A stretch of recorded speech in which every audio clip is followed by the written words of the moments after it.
वयोगटासाठी जे वॅक्सिन उपलब्ध आहे ते तिथे वळवणार आहेत, म्हणजे जो पहिला टप्पा जो राहिलेला आहे तो पूर्ण केला जाईल. नाही, मला वाटतं हेच आम्ही नियोजनाचा अभाव सातत्यानं जे बोलतोय की 45 वर्षाच्या वयोगटाकरिता केंद्रानं मोफत लसी देण्याचं धोरण जाहीर केलंय आणि आता दुर्दैवानं 45च्या वरच्यासाठी असणारी लस ही 18 ते 44 साठी वापरण्याचा प्रयत्न करतायत आणि आता त्यामुळे अत्यंत शहाणपणाचा आणि योग्य निर्णय घेतलाय की 18 ते 44 साठी असणारी लस त्यांच्यासाठीच वापरली जावी, जी लस राज्य शासनाने उपलब्ध करायची आहे.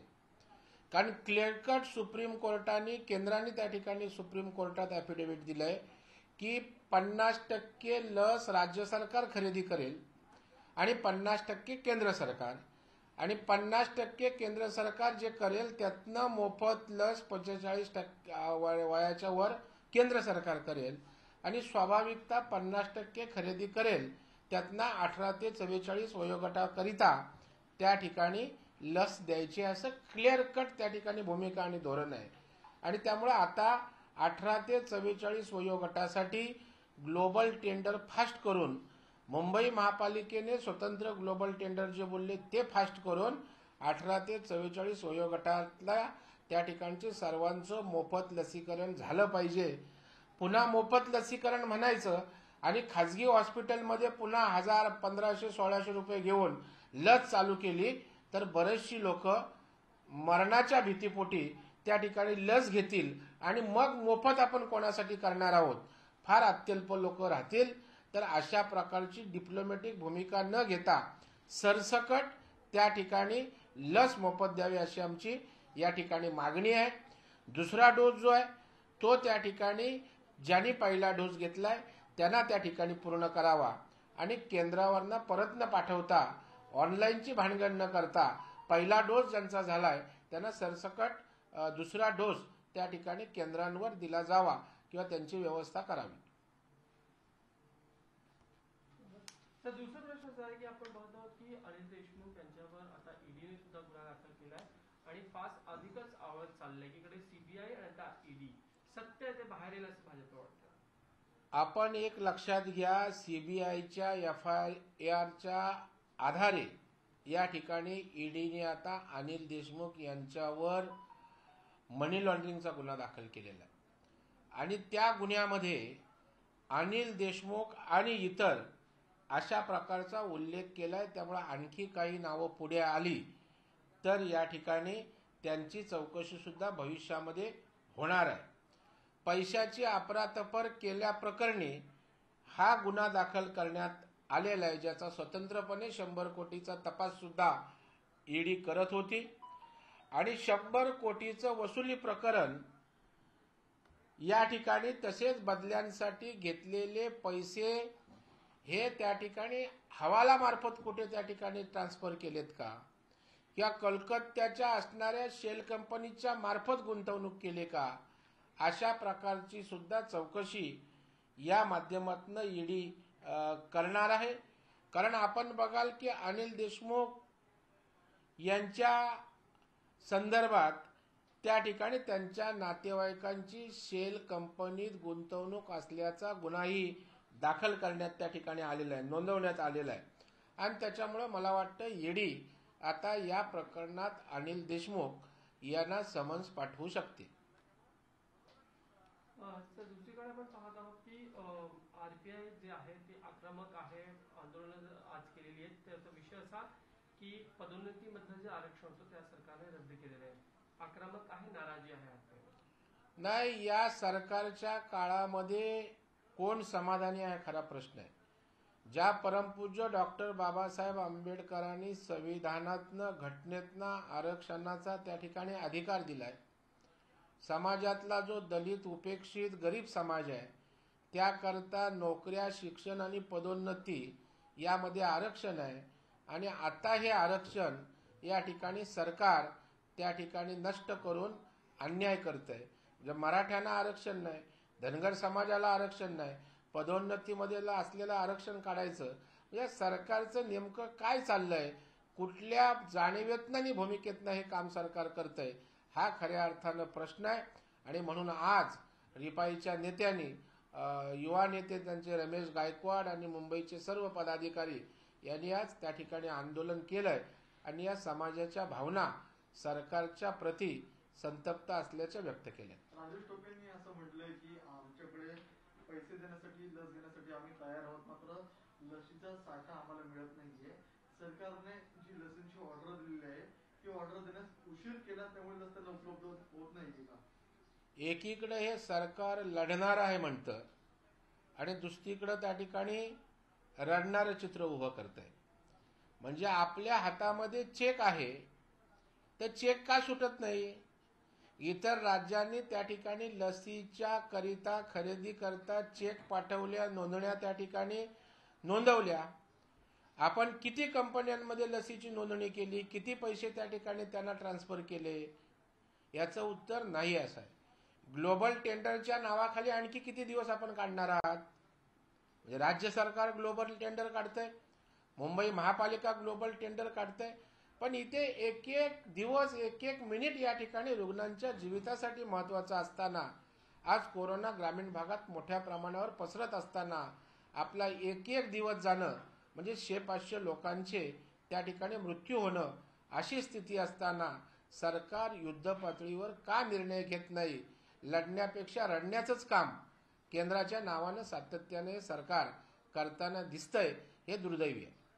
आज मराठा आरक्षणाच्या मुद्द्यावर सगळेच सत्ताधारी पक्षातले मोठे राजकीय नेते राज्यपालांना भेटायला जाणार आहेत. या विषयाकडे तुम्ही कसं बघता आणि पुन्हा एकदा राज्यपालांकडे जाण्याची वेळ आलेली आहे आणि केवळ केंद्रावर ढकलून पुन्हा एकदा मोकळं होण्याचं काम हे सरकार करणार आहे? नाही, मला वाटतं या सरकारचं पूर्णपणे मराठा आरक्षणाच्या संदर्भातलं अपयश आज महाराष्ट्रातील जनतेसमोर आलंय. आपण बघाल की निकाल लागल्यापासून मराठा समाजाची पूर्ण भावना झाली की आरक्षण टिकवण्यात महाराष्ट्र राज्य सरकार कमी पडलं आणि मग आता आपली फेस सेव्हिंग मराठा समाजाच्या नजरेत व्हावी, मग काहीतरी केलं पाहिजे म्हणून मुख्यमंत्री, उपमुख्यमंत्री आणि काही मंत्री अशोक चव्हाणांसहित राज्यपालांना भेटतात. मला सांगावं, राज्यपालांना या ठिकाणी भेटून काय साधणार आहात? राज्यपाल सुमोटो त्या ठिकाणी केंद्राला पाठवायचं ते पाठवतील. मुख्यमंत्री म्हणून, राज्य सरकार म्हणून तुम्ही काय करणार आहात? कॅबिनेट निर्णय घेण्यासंदर्भात, नवा कायदा बनवण्यासंदर्भात, नव्या काही क्लुप्त्या काढून ते आरक्षण कसं देता येईल या संदर्भात सरकार म्हणून विचार करायला पाहिजे. परंतु केवळ आपल्यावरचं ढकलण्याकरिता आम्ही काहीतरी या ठिकाणी करतोय हे दाखवण्यापलीकडे आजच्या भेटीचा कुठलाही उद्देश नाही. बातमी मागची बातमी म्हणजे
अचानक सेकेंड वेव का जो प्रहार हुआ,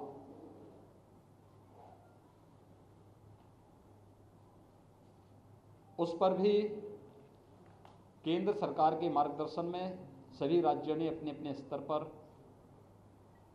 तैयारी भी की, कार्रवाई भी की। आबादी के हिसाब से देश का सबसे बड़ी आबादी का राज्य उत्तर प्रदेश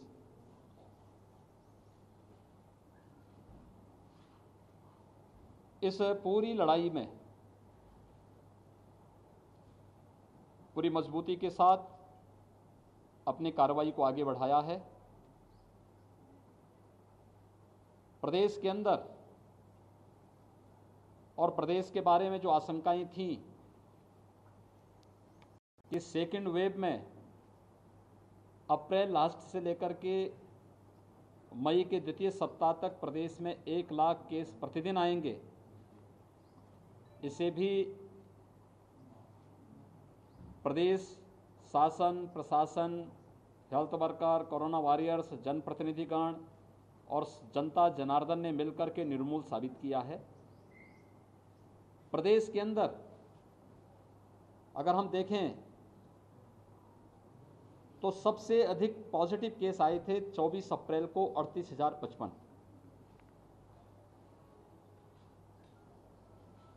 अप्रैल के अंतिम सप्ताह में अगर हम देखें तो हमारी पॉजिटिविटी रेट ज़्यादा थी, रिकवरी कम थी।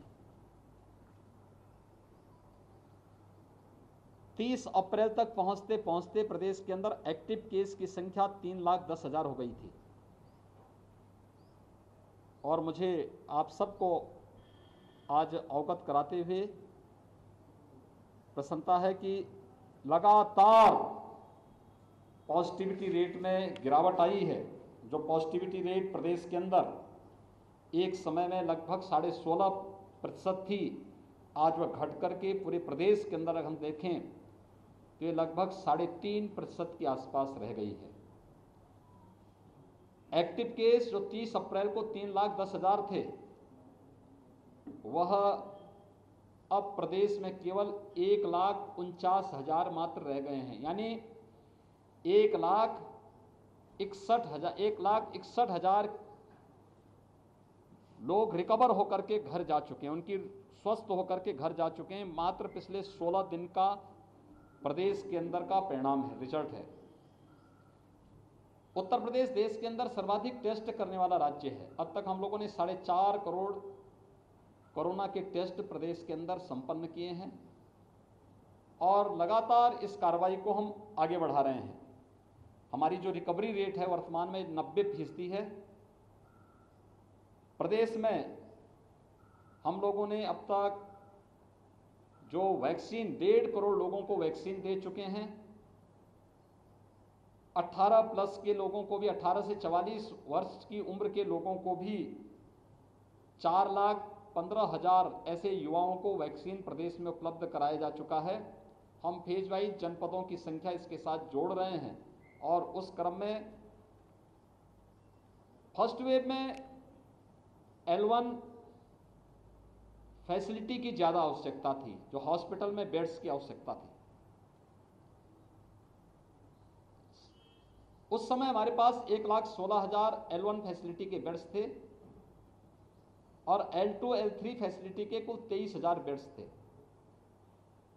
लेकिन सेकेंड वेव में आपने देखा होगा संक्रमण बहुत तीव्र होने के कारण अचानक ऑक्सीजन की मांग हुई,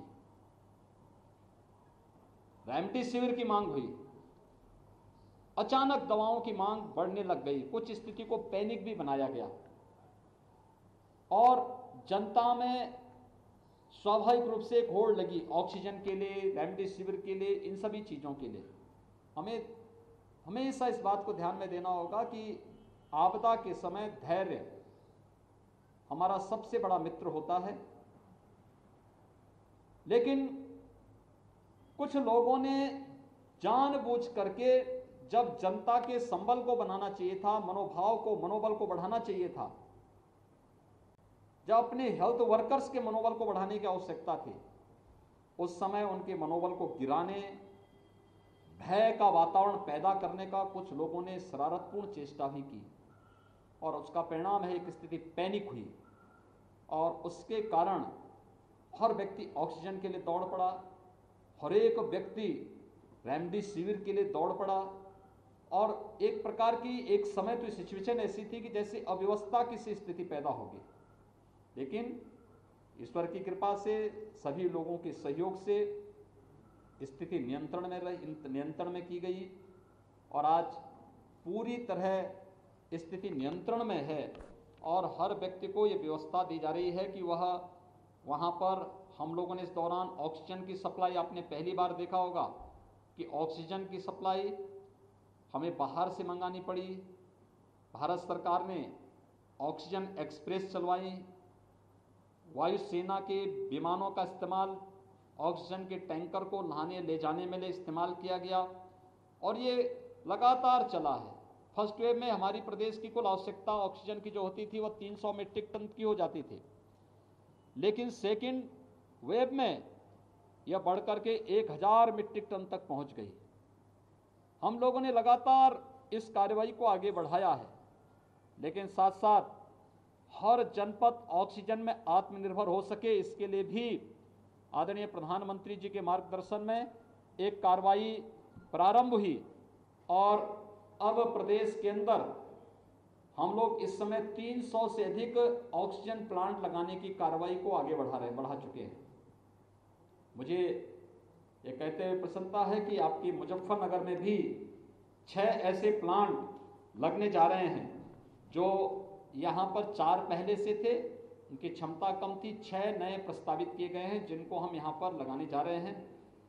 हम लोगों ने वर्तमान में जो एक आशंका व्यक्त की जा रही है कि गांवों में इन्फेक्शन बहुत ज़्यादा फैल चुका है, राज्य सरकार उसके प्रति पूरी सतर्क है। 5 मई से ही हमारी गांव-गांव में घर-घर सर्वे का काम चल रहा है। हमारी निगरानी समिति स्क्रीनिंग का काम करती है। स्क्रीनिंग के बाद लक्षण युक्त और हर संदिग्ध व्यक्ति को मेडिकल किट उपलब्ध करा रही है। उन लोगों को होम आइसोलेशन में रहना है, क्वारंटीन सेंटर में रहना है या हॉस्पिटल में पहुंचाना है, इसको तय करती है और सूची इंटीग्रेटेड कोविड कंट्रोल सेंटर में उपलब्ध कराती है।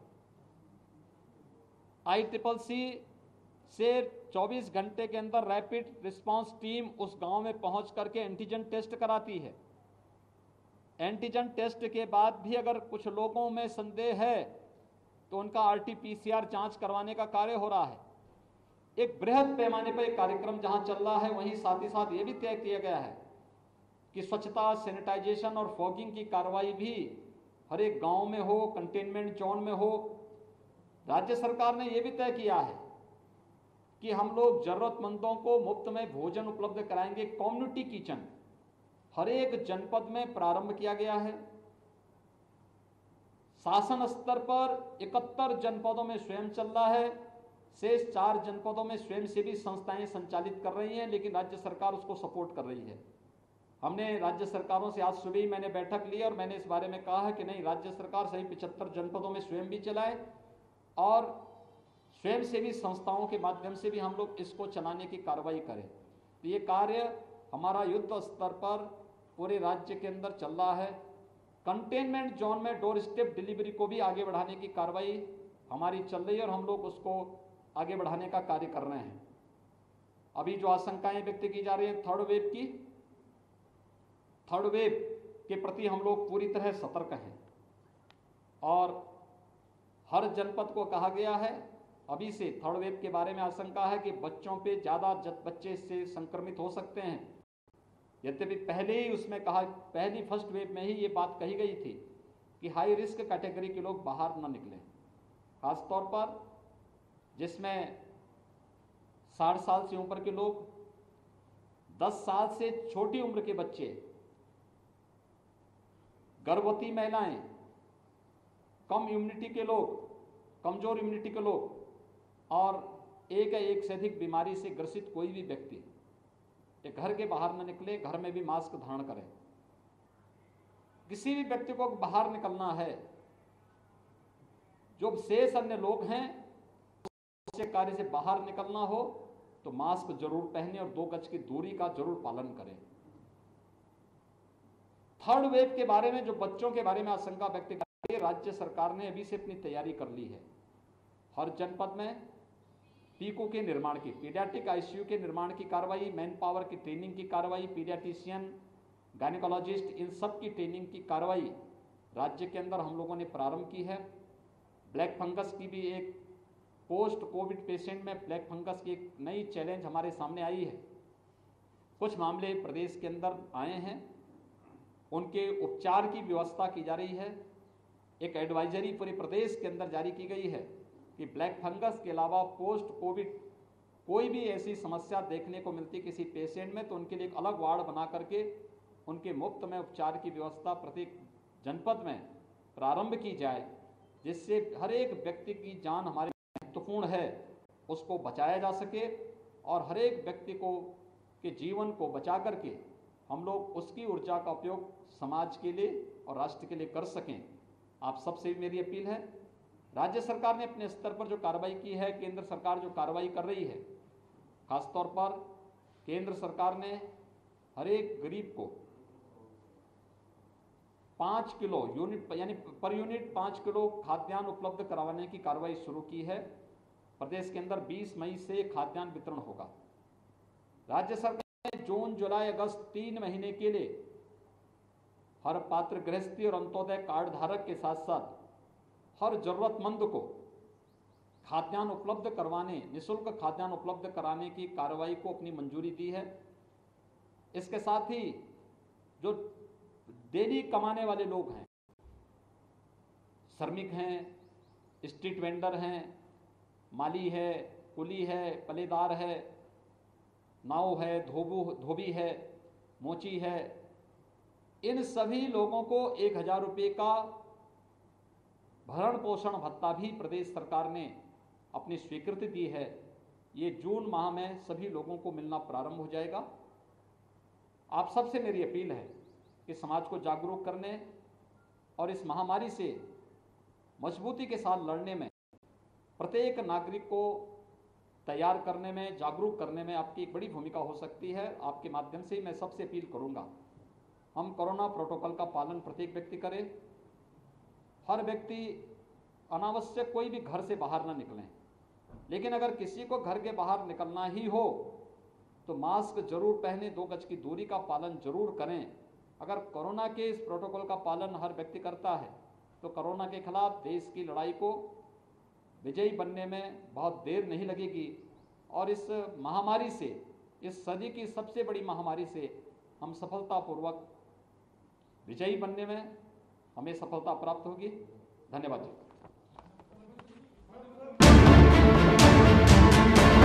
बातमी मागची बातमी म्हणजे